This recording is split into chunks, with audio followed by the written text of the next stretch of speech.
Hey guys, tonight we're diving fork first into a buffet of medieval madness. 12 dishes so bizarre, so brain-bendingly strange, they make pineapple on pizza look like a Michelin star meal.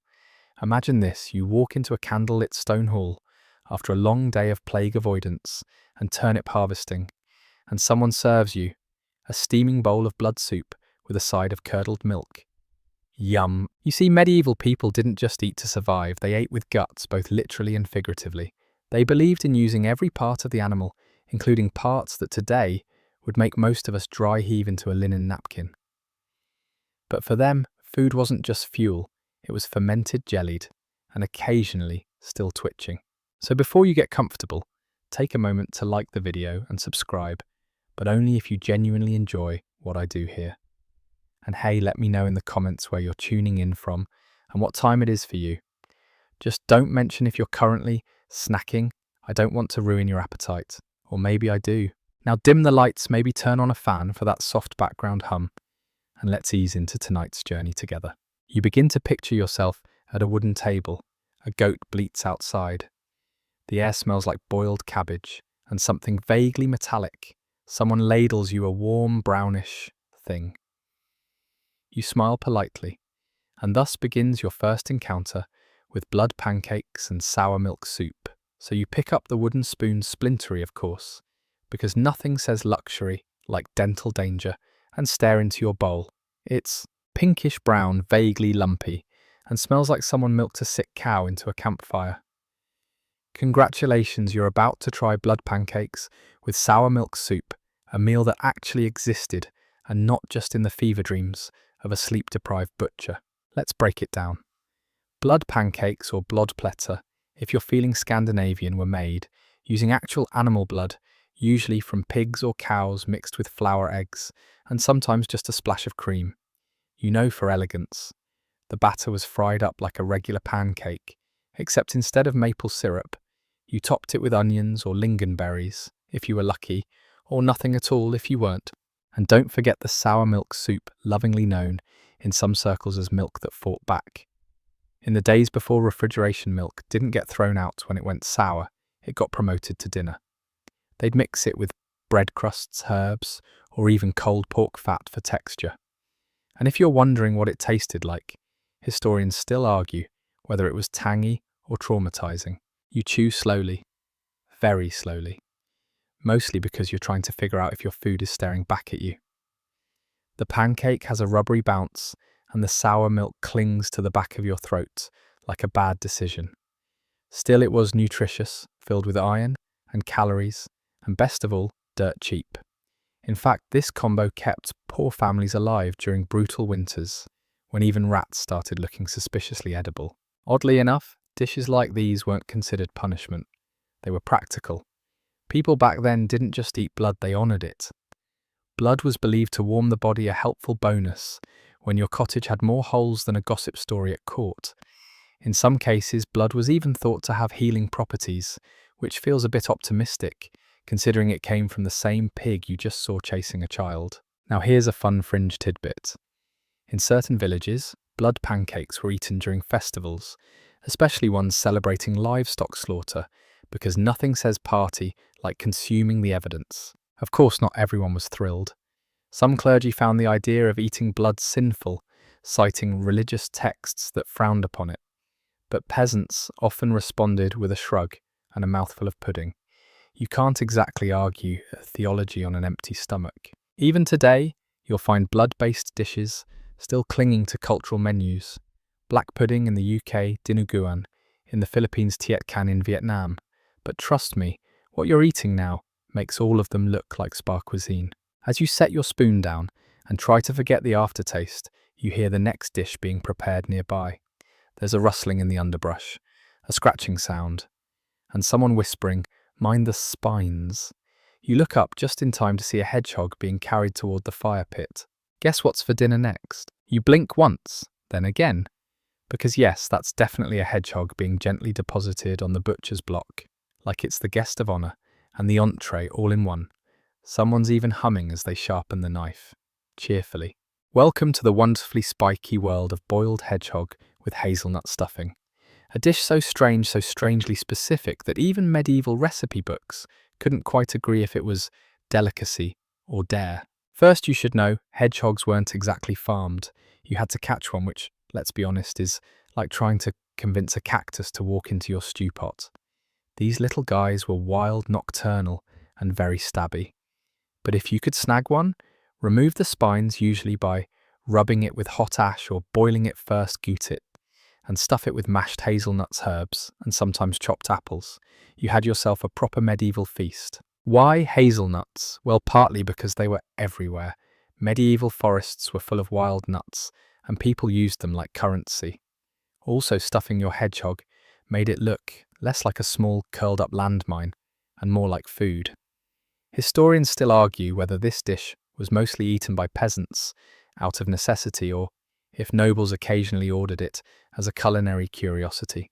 Personally, I think anyone who willingly dequilled a hedgehog was committed enough to eat it, no matter their social rank. Once cleaned and stuffed, the hedgehog was boiled or roasted, boiling, being the less photogenic, but more don't burn the cottage down option. Some folks even reapplied the spines afterward for authentic presentation. Yes, you read that right. Garnishing with quills was apparently a thing. And no, you couldn't just pretend it was pork. The flavour was said to be earthy, gamey, and occasionally regretful. But in fairness, it was high in protein, and hazelnuts added a nice dose of calories and fat, which were desperately needed in colder months. A hedgehog was sustainable in the medieval sense. If you caught one, you didn't waste it, period. Curiously, hedgehogs also appeared in medieval medicine.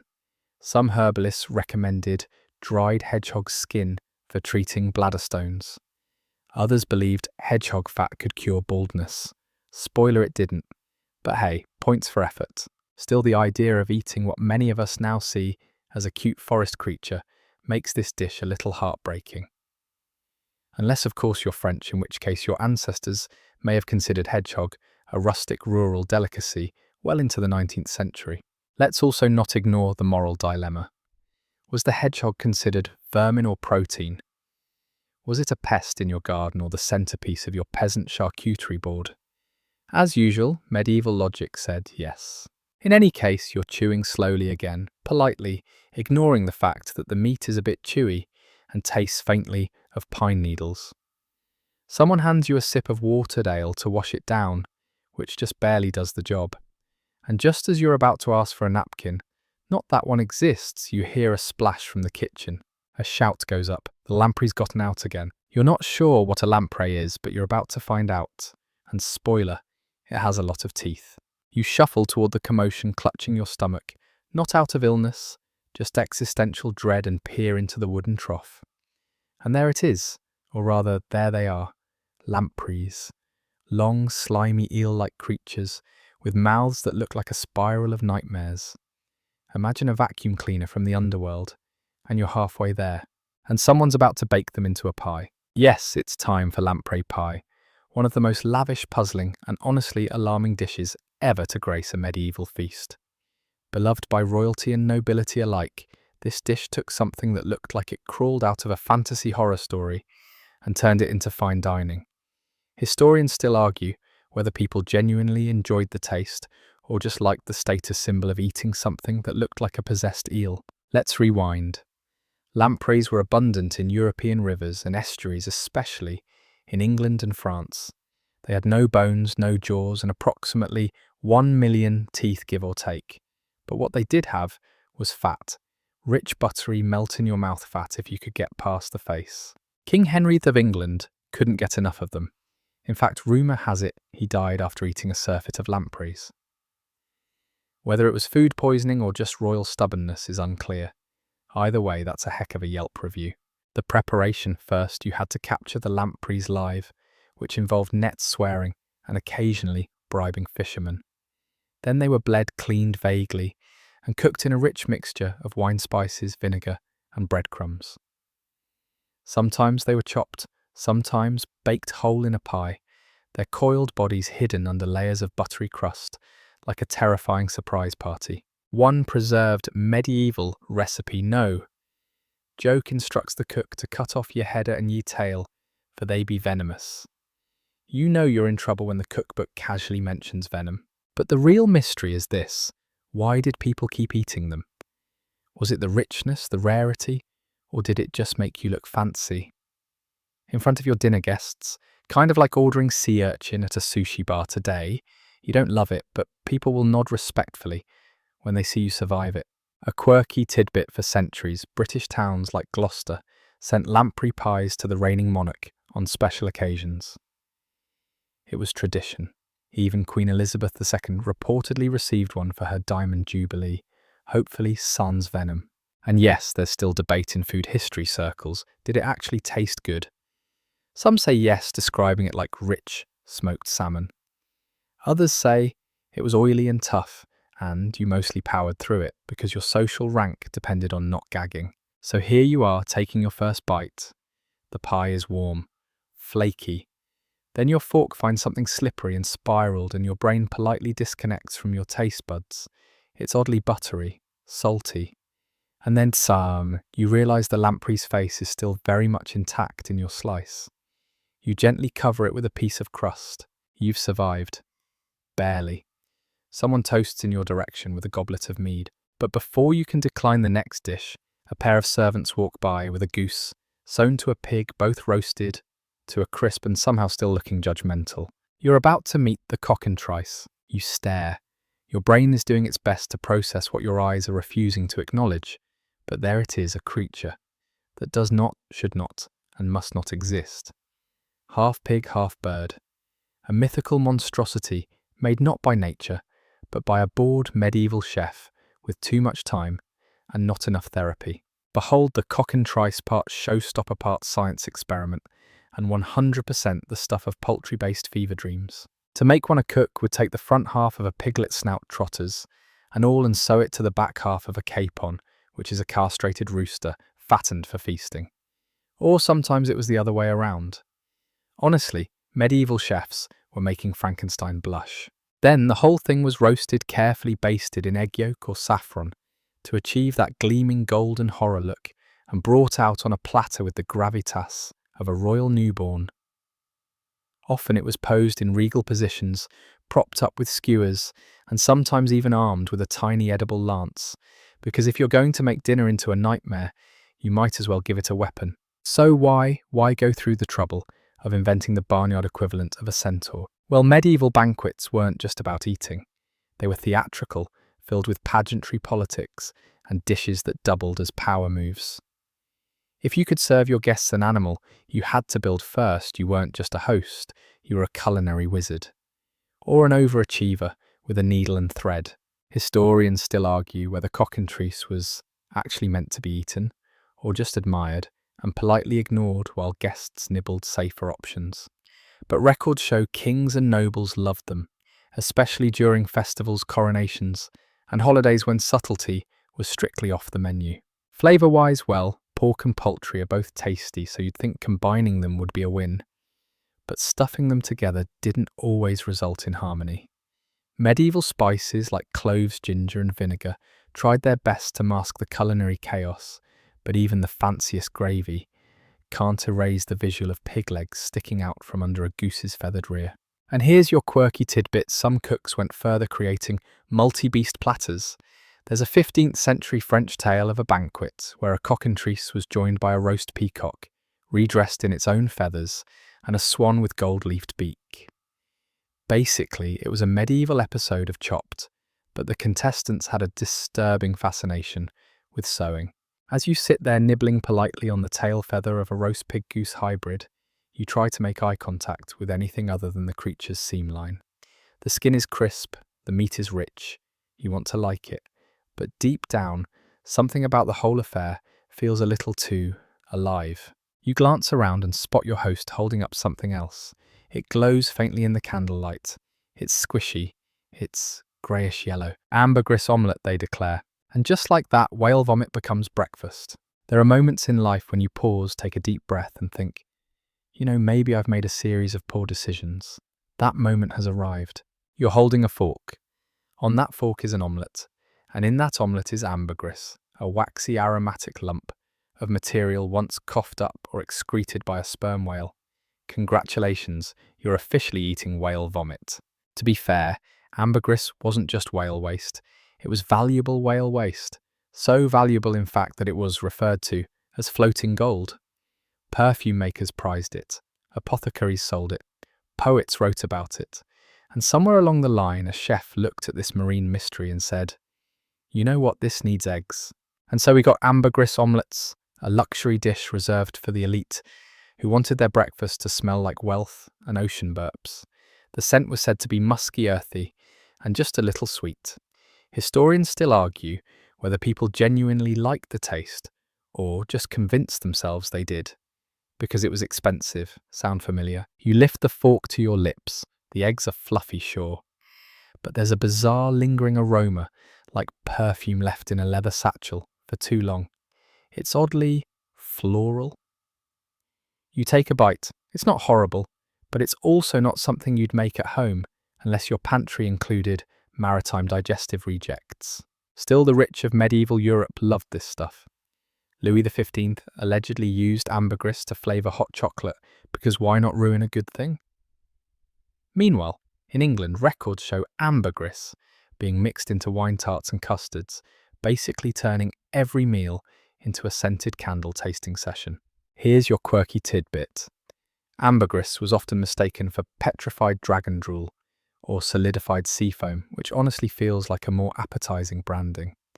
And due to its rareness, fake ambergris also hit the market, made of everything from pig fat to resin soaked in civet. So, yes, if it didn't come from a whale's intestines, it probably came from a cat's butt. Upside mystery solved. But we can't let ambergris steal all the spotlight, because there's a wine on the table and you're offered a glass. Aged with goat's bladder and a hint of dried moss, the host says proudly, pairs well with marine aroma. You sip. It doesn't pair well with anything. Not food, not dignity, not the memory of your mother's cooking. You now understand that the richer the medieval dish, the more it required suppressing your gag reflex. Just as you're wondering how you're still conscious, a servant sets down a steaming pie and hums an oddly chipper tune. Rook pie, they chirp, with tongue-stewed crust. That's your cue. It's bird-eating time again. And this time, they've got songs. You barely finish wiping ambergris residue from your teeth when you're handed a plate that looks, at first glance, pleasant. Rustic crust, golden brown edges, steam, rising in gentle curls. Promising right. Then you hear the name rook pie. Ah yes, bird pie. Not chicken, not turkey. No rooks, the loud, clever, somewhat suspicious cousins of crows. The ones that stare at you like they know your search history. Rooks weren't just scenery in medieval fields. They were dinner. In fact, young rooks called branches were prized meat once you got past the feathers bones. And general, I might be hexing you vibe.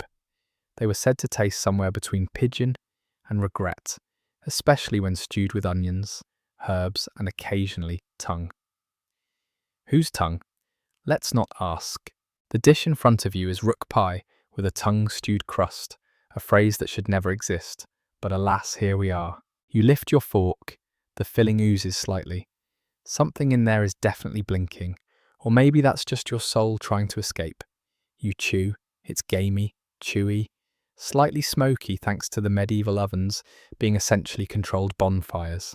Historians still argue whether rook pie was a dish of the people or a noble novelty. Some records suggest it was a staple among rural communities, especially during spring rook culling season. Others note it showing up in lavish feasts as a symbol of culinary conquest.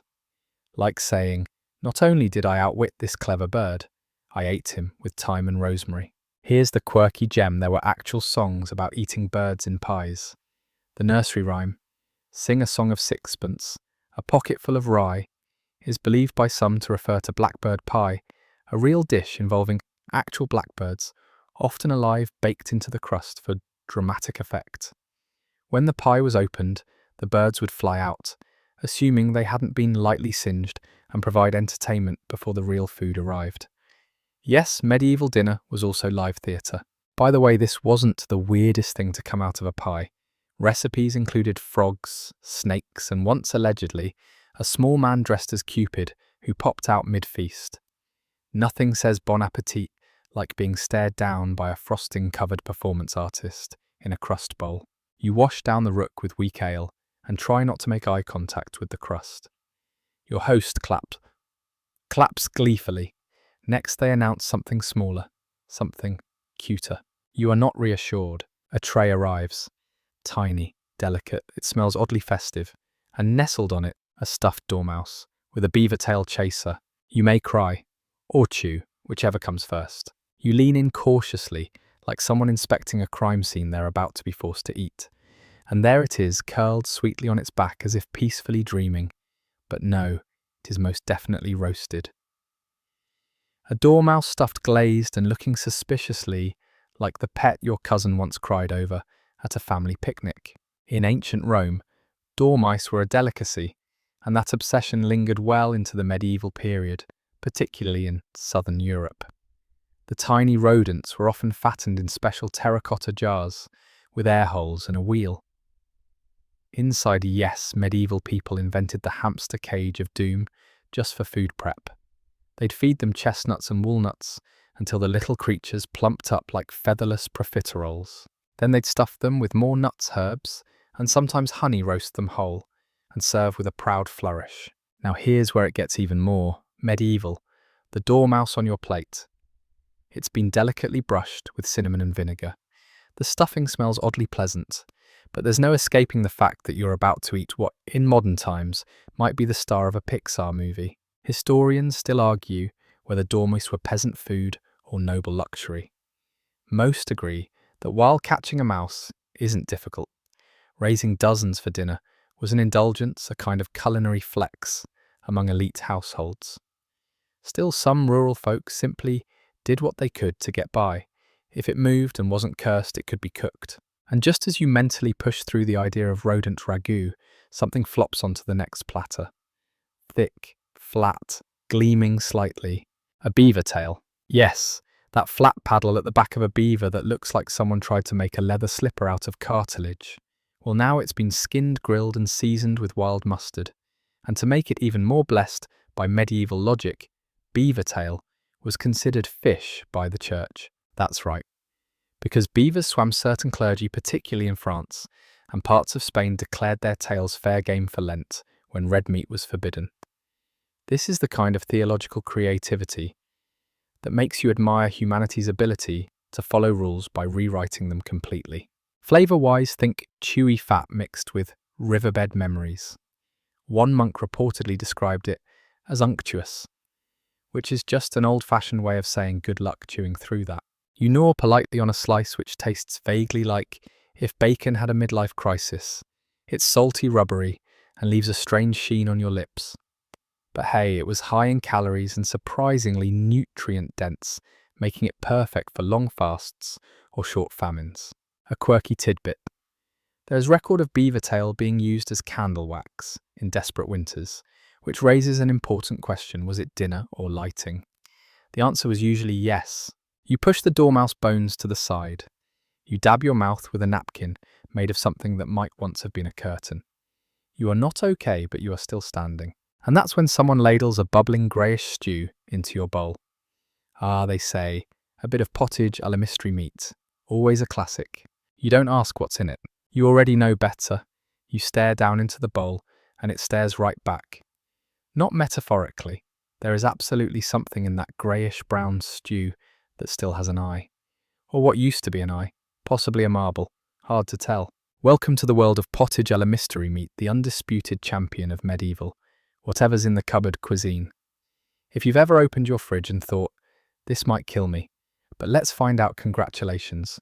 You understand pottage on a spiritual level. Unlike some of the other dishes you've endured tonight, this one wasn't reserved for nobles or high feasts. Oh no, pottage was for everyone. From peasant huts to monastery kitchens to royal hunting lodges, it was the medieval version of soup, stew, porridge, and vague liquid mystery. The recipe, easy. Take literally anything edible grain, vegetables, herbs, and whatever protein you found recently and didn't cry over, chuck it into a pot and let it simmer. For hours, or days, sometimes weeks. One English record from the 14th century described a pot that was kept on hearth for 7 days, refreshed daily. Refreshed like a scented candle. Numb, refreshed like we threw in a new turnip and hoped it didn't curdle. Mystery meat could include rabbit, or squirrel, or rat, or something that had been rat adjacent. Sometimes the meat was already halfway decomposed. But hey, once it boiled long enough, and you added leeks and barley, the line between cuisine and bioweapon blurred nicely. Historians still argue whether people preferred the complexity of flavour that came from letting everything stew for a week, or whether they simply couldn't taste anything anymore after drinking medieval ale for 10 years. And here's your quirky nugget: there were regional pottage rivalries. In Wales, barley-based pottage was considered superior. In northern France, lentil-heavy stews were more prized. In parts of Germany, beer was added for depth of flavour, because of course it was. But the real draw of pottage wasn't its taste, it was its relentless reliability. You could stretch ingredients for an entire household, and each bowl could look, taste and smell wildly different depending on what was added. One day it's root vegetable heaven. The next you're chewing something that may or may not have been a frog leg. And don't forget the communal aspect. Peasants often shared giant pottage pots, everyone scooping from the same bubbling cauldron. It was dinner. It was gossip circle. It was probably the origin of half the local illnesses.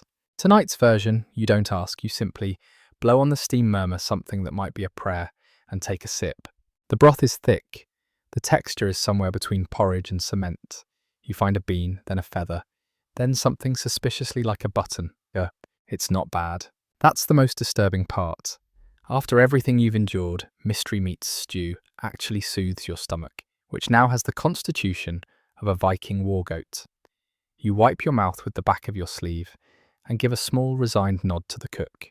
He smiles, ready for jelly. You freeze, because you know what's coming next. It jiggles, it gleams, it's jellied eels.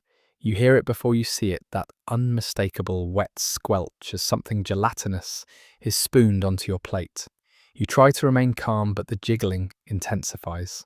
It's like your dinner is trying to escape via interpretive dance. Welcome to the quivering world of jellied eels and congealed everything else, a medieval tradition of taking perfectly edible food, boiling it into submission, and then encasing it in jelly like a meat-flavoured snow globe. At the centre of tonight's performance is the jellied eel, beloved particularly in England, and especially in London's East End, even beyond the medieval period. Eels were everywhere, slippery, plentiful, and easy to catch in the rivers and muddy estuaries. They were the protein of the people, and unfortunately for you, still kind of looked like evil spaghetti. Preparation was simple: gut. The eels, chop them into wriggly chunks, boil them with herbs, and then let the natural gelatin from the eel skin and bones congeal into a quivering dome of protein. That's right, no gelatin packets here. This jelly was 100% organic eel ooze, bone broth's awkward jiggly cousin. You take a bite. It's cold, slightly briny. The texture is like someone set a fish stew in an aspic mould and forgot to warn your teeth. Still, it's strangely filling and surprisingly clean. In fact, jellied eels were considered a practical, even refined food. They kept well without refrigeration, were cheap to make, and let's face it, they look stunning on a medieval banquet table, if you were into that kind of thing. But it wasn't just eels that got the jelly treatment. Medieval chefs would congeal everything. Rabbit, venison, poultry, if it moved, someone eventually suspended it in meat jello. This wasn't just culinary chaos, it was strategy. Congealed dishes were easy to transport, lasted longer, and could be sliced neatly for presentation. Some noble households even dyed the jellies with saffron or beetroot, because if you're going to eat translucent turkey blocks, they might as well be pink. Historians still argue whether this love for jelly was about taste practicality or just sheer medieval weirdness. There are records of entire banquet courses composed solely of layered meats, in shimmering jelly towers, complete with sculpted garnish. One noble chef even presented a swan, encased in transparent jelly feathers, reattached with its beak, holding a message scroll. We're not saying that's where gelatin-based espionage began, but we're not saying it. Here's your quirky tidbit: congealed dishes weren't limited to meat. Eggs, milk, and even almond cream were turned into blancmange, a kind of sweet jelly meats pudding nightmare that was somehow both dessert and disease treatment. According to some medieval texts, blancmange could cure colds. More likely, it just made you too confused to notice you were sick. As you poke gently at your last bite of shimmering eel, someone offers you a spoonful of jellied cow's foot, which is exactly what it sounds like. You politely decline citing phantom fullness. You've earned it. But the breakfast bell is already ringing, and they're serving gruel, with ale, and a generous side of rotten bread mush. You sigh. Nothing jiggles this time, but that doesn't mean it's better. Morning arrives not with sunlight or birdsong, but with the deeply unsettling smell of warm beer porridge. You blink your crusty eyes open to find a bowl waiting for you on the table. Its contents are beige. That's it, just beige. A mushy, unholy shade, somewhere between damp sock and wall putty. Welcome to the most uninspiring breakfast in history. Ale-flavoured gruel with rotten bread mush. You've made it this far, don't lose hope now. First, let's clarify. Gruel is not porridge. It wishes it were porridge. Porridge has personality, texture. Dreams. Gruel is what happens when someone says, "What if we just add more water?" And sadness. It was usually made from oats, barley or millet boiled down with copious amounts of water until it became a thin, drippy nothing sauce. But wait, it gets better. To stretch the flavour, medieval folks often added weak ale instead of water. Because why hydrate when you can breakfast with beer? Ale at breakfast wasn't seen as decadent. It was safer than water, more filling than air, and honestly, most people were mildly buzzed before noon. Historians still argue whether the use of ale in food was more about sanitation flavour, or the general desire to make your daily suffering slightly more tolerable. Next up on the menu, rotten bread mush. Sounds like something you'd scrape out of the back of a toaster. But no, it was a real meal, especially among the poorest classes. Bread was a staple, but fresh bread, that was a once-a-week miracle. By midweek, it was as hard as medieval economics, so families would soak it in ale or water until it softened barely, and then warm it into a paste. Add a pinch of salt if you were feeling festive. Sometimes mould was cut off, sometimes it wasn't. Let's not dwell on that. Now here's your quirky tidbit. Some monasteries actually recorded gruel consumption in their daily logs, with the same reverence we use for Michelin star ratings. Brother Edmund received 2 bowls of barley gruel, a banner day, probably a party. And the strange thing. This dish was considered kind to the stomach. For the elderly, the sick, or the tragically toothless, warm bread mash and beer water was comfort food. Hospitals served it often alongside stewed apples or cooked onions. Because nothing heals like soggy crumbs and emotional resignation. You take a bite, it's lukewarm, vaguely sour, and has the mouthfeel of wet cotton. You chew anyway, not because it tastes good, but because you're a survivor now. A question hangs in the air, like the stale scent of ale mush. Was this breakfast or punishment? You look around. No one's smiling, but no one's dead. That's medieval approval right there. The cook beams. "Hope you saved room," he says, lifting the lid off the next dish. You don't respond, because he just revealed gooseblood custard, and right beside it, pig spleen pie. You stare into the void. It winks back. You're not even surprised anymore, just tired. Emotionally, spiritually, gastronomically. You glance down at your plate where 2 very specific things await: a custard made of gooseblood and a pie that proudly advertises spleen as its main ingredient. Let's start with the gooseblood custard, shall we? On paper, it's what it sounds like. A dessert made by blending gooseblood with eggs, milk and sweeteners, then gently baking or steaming the mixture into something vaguely resembling pudding. Add some nutmeg if you're feeling bold. Or cinnamon if you're trying to gaslight your taste buds into thinking this is okay. Why blood? Because no part of the animal went to waste. And blood, especially fresh goose or pig blood, was thick, rich in iron, and capable of binding ingredients, kind of like the medieval version of egg whites, but, metallic and alarming. Historians still argue whether this dish was served as an actual dessert, or more of a side to a meat-heavy meal. But one thing's for sure, it was served on purpose. And in some households, even with pride. A well-set blood custard meant the cook had mastered the delicate art of turning hemoglobin into a silky treat. You take a tentative bite. It's smooth, faintly sweet, richer than expected, but then the aftertaste hits like someone whispered liver into your mouth while handing you flan. Now, let's talk pig spleen pie. If that phrase didn't make your digestive system clench defensively, allow me to elaborate. Pig spleen, also known as the organ you've never thought about and now wish you still hadn't, was often minced with fat-chopped herbs and root vegetables, then baked into a crust so thick it could stop a small arrow. The texture, grainy, the taste gamey, iron-heavy, with a touch of something you hope was nutmeg. Medieval cooks sometimes soaked the spleen in vinegar beforehand to mellow it, but let's be honest, that's like brushing a crocodile's teeth and calling it a kitten. Still, spleen pie had fans. In some regions it was a winter staple, rich in calories and said to fortify the blood. And while most people would rather eat the table than the filling, spleen was considered a hard-working man's food, dense, efficient, and vaguely life-shortening. Here's your quirky tidbit: pig spleen wasn't just dinner, it was sometimes used for folk medicine and divination. That's right, splenomancy. People believed the patterns or firmness of a spleen could predict illness, weather, or even marriage prospects. Imagine ordering pie and getting a lecture on your romantic future based on its chewy bits. And yet, in all its awful glory, this meal served a purpose: nourishment without luxury. Gooseblood custard and spleen pie weren't there to impress, they were proof of survival, of scraping, stewing, saving, and sometimes stuffing things into a crust because you had no choice. You finish your plate partly out of politeness, partly because the custard is weirdly growing on you.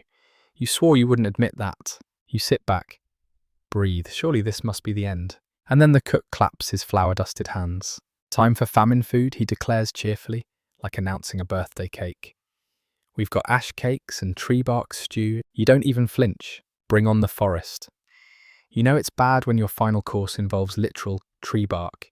And yet here it comes, two dishes, born not of indulgence or tradition, but of pure, unfiltered desperation. Ash cakes and emergency tree bark stew. This is the kind of cuisine you invent, not because you're feeling adventurous, but because you've already eaten the candle wax, and your boot is looking a little too tender. Let's start with the ash cake. Imagine a food so low on the culinary ladder, it doesn't even warrant a plate. These humble discs were made by mixing whatever grain-like substance you could scrounge: barley pea flour, acorn meal with water, then baking the resulting sludge directly in fireplace ashes. Yes, ashes, not beside them, in them. Once cooked, you'd brush off the char, whisper an apology to your intestines, and chew, slowly, carefully, because half the time you weren't sure if that crunch was grit bone fragment or your own broken will. Still, ash cakes had value. They were portable, dense, and could last for days, which was crucial when you didn't know if more food was coming. In famines, people made them from linden bark, pea flour, or even dried nettles. Anything remotely grindable. Flavour non-existent. Texture chalky. Satisfaction low. Survival points maximum. You chew a bite of your ash cake. It's bitter, smoky, somehow both dry and damp at the same time. You now understand why medieval jokes included lines like, "Ash cakes taste better when dropped in the mud. At least the mud adds moisture." That's not a joke. That's just facts. Next up, tree bark stew. This isn't poetic imagery. This is actual bark stripped from trees like linden, elm, or birch, then soaked, scraped, and boiled to try and extract something, anything edible. The inner layers or cambium could be ground into meal or stirred into pottage. Sometimes it was eaten as is, boiled into a bitter soup that clung to your ribs like a sad poem. Historians still argue whether people genuinely absorbed nutrients from tree bark or if it just gave them something to do while starving. What's clear is that during the Great Famine of 1315-1317, bark stew kept countless people alive across Europe, though alive may be a generous description. And here's your quirky tidbit: bark wasn't the only odd famine food. People also boiled moss, leather, and even shoe linings to make soup. One court record from 14th century France mentions a man caught stealing elm bark from a nobleman's trees. He was sentenced not for theft, but for eating the furniture. You sip your bark broth. It tastes like wet splinters and boiled furniture polish. There's something floating in it that might be a leaf or a warning. You chew, you swallow, you survive. And in that strange, quiet moment, after dormice and eel jelly and blood custard and a full tour of the rodent family tree, you realise something. You've made it. You've dined like a medieval survivor, trudged through famine and feast-eaten foods, both sacred and borderline felony. You've chewed, winced, swallowed, and somehow, against all odds, digested. You lean back full of questionable pride and definite indigestion. Someone clears your plate. The fire has gone low. The cook smiles and tips his soot-blackened cap. It's all bark and no bite, he says. You don't laugh, but you smile, because now at long last, you're ready for rest. The fire flickers low now, no longer raging, just glowing, soft, warm, and steady like the quiet rhythm of your heartbeat. The chaos of medieval meals fades into memory. The spiced horror of lamprey pie, the sly shimmer of jellied eels, the ash-caked survival rations of desperate winters. The flavours linger only faintly now, echoes like the fading smell of smoke on a heavy wool cloak. You close your eyes and let your mind drift, not to royal courts or peasant huts, not to the open fire, or the clanging of pots, but to stillness, to silence, to that rarest of medieval luxuries, rest. No more squeaking dormice, no more boiling bark, no more guessing what part of the animal you just ate. Only the slow curl of warmth around your limbs, the gentle hum of wind outside your window, and the steady rise and fall of your breath as your body thanks you not for the food, but for surviving the tale. Tonight, let your dreams wander elsewhere, not to kitchens, but to quiet forests, to still lakes, to starlit fields where no one's cooking anything. And if your stomach rumbles in the night, well, just be glad there's no eel jelly waiting. Good night, brave traveller of taste and time.